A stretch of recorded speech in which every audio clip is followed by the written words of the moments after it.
2025ல மொத்த தமிழ் சினிமாவையும் திரும்பி பார்க்க வச்ச புதுமுகங்கள் யாரெல்லாம் தெரியுமா? லிஸ்ட்ல நம்ம ஃபர்ஸ்ட் பார்க்க போறது சாய் அபியங்கர். இப்ப இருக்கக்கூடிய ஜென்சி கிட்ஸ்லாம் இவரை தலையில தூக்கி வச்சு கொண்டாடினாலோ 90s கிட்ஸ்லாம் இவரை பார்த்தாலே அடி அடின்னு அடிச்சிட்டு இருக்காங்க. காதலன் மற்றும் 1000 பொற்காசுகள் மாதிரியான இண்டிபெண்டன்ட் ஆல்பம் மூலமா பட்டி தொட்டி எல்லாம் ஹிட் ஆனவர் தான் இந்த மியூசிக் டைரக்டர் சாய் அபியங்கர். 2025ல நம்ம தமிழ் சினிமாவோட ரொம்ப ரொம்ப முக்கியமான ஒரு மியூசிக் டைரக்டரா இவர் மாறிட்டாரு அப்படின்னே சொல்லலாம்.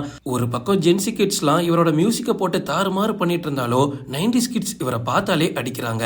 பாரம்பரிய கர்நாடகா இசை பின்னணியோட நவீன பாப் மற்றும் எலக்ட்ரானிக் இசையை கலக்கிறதுல இவர் கையாண்ட யுத்தி மிகப்பெரிய அளவுல ஹிட் ஆயிடுச்சு அப்படின்னு சொல்லலாம். என்னதான் ஒரு பக்கம் சாய் அபியங்கரை போட்டு கழுவி ஊத்திருந்தாலும் இன்னொரு பக்கம் முக்கியமான அதுவும் முன்னணி டைரக்டர்களோட படங்கள்ல தொடர்ந்து ஒப்பந்தம் ஆகிக்கிட்டே வராரு சாய் அபியங்கர்.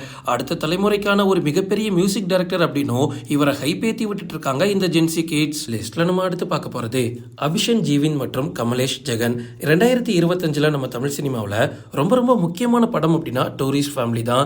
இந்த படத்துக்கு கொஞ்சம் கூட ஹேட்டடே இல்லாம எல்லாருமே விரும்பின படம் அப்படின்னு சொல்லலாம். இந்த படத்தோட டைரக்டர் தான் அபிஷன் ஜீவின். இப்போ இவர் ஒரு ஹீரோவாகவும் மாறி இருக்காரு.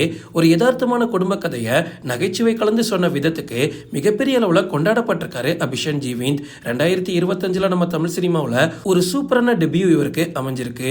அது மட்டும் இல்ல, அந்த படத்துல முள்ளி அப்படின்ற கதாபாத்திரத்துல நடிச்ச கமலேஷ் ஜெகன் அதாங்க இந்த குட்டி பையன் எல்லாரோட மனசுலயும் ஒரு நீங்காத இடத்தை பிடிச்சிட்டா அப்படின்னே சொல்லலாம். தன்னோட யதார்த்தமான நடிப்பால எல்லாரோட கவனத்தையும் ஈர்த்திருக்கான் இந்த குட்டி பையன். இவனோட பாடி லாங்குவேஜ், இவன் பேசக்கூடிய டயலாக் எல்லாமே ரொம்ப புதுசா இருந்துச்சு. இது வரைக்கும் நம்ம தமிழ் சினிமாவில் நிறைய குட்டி பசங்களை பார்த்திருப்போம். ஆனா இந்த பையன் கிட்ட ஏதோ ஒரு தனித்துவம் இருக்கு. இப்ப நம்ம தமிழ் சினிமாவில் நிறைய டைரக்டர்ஸ் அவங்களோட படங்கள்ல கமலேஷ் ஜெகனை கமிட் பண்ணிட்டு வராங்க. லிஸ்ட்ல நம்ம அடுத்து பார்க்க போறது அஜய் திஷன். இப்ப இருக்கிற நிறைய பேருக்கு இந்த பையனை தெரியல அப்படின்றதே ரொம்ப வருத்தமா இருக்கு. 2025ல நம்ம தமிழ் சினிமாவோட ஒரு பொக்கிஷம் அப்படின்னு இந்த பையனை நான் கண்டிப்பா சொல்லுவேன். விஜய் ஆண்டனி மாதிரியான ஒரு அனுபவம் வாய்ந்த நடிகர் கூட சேர்ந்து மார்கன் அப்படின்ற படத்துல நடிச்சதின் மூலமா அஜய் திஷன் ஒரு நம்பிக்கைக்குரிய நடிகரா மாறி இருக்காரு. உண்மையாவே நம்ம தமிழ் சினிமாவில் இவருக்கு ஒரு மிகப்பெரிய ஃபியூச்சர் இருக்கு அப்படின்னு சொல்லுவேன். முதல் படத்திலேயே ஆக்ஷன் மற்றும் சென்டிமெண்ட் காட்சிகள்ல ரொம்ப ரொம்ப சூப்பரா நடிச்சிருக்காரு.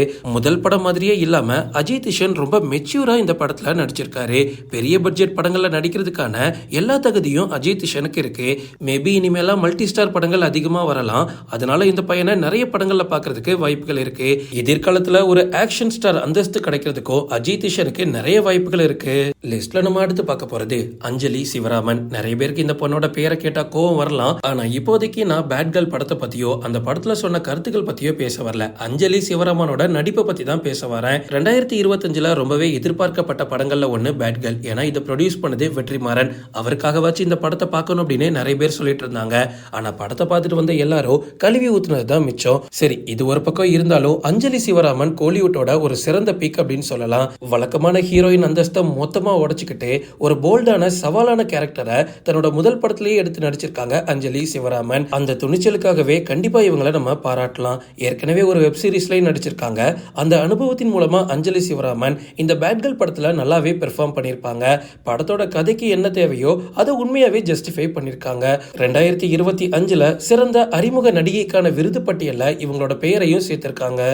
ஓகே ஃப்ரெண்ட்ஸ், இதோட நான் இந்த வீடியோ முடிச்சுக்கிறேன். இன்னொரு இன்ட்ரெஸ்டிங்கான வீடியோல நம்ம சந்திக்கலாம். Stay tuned.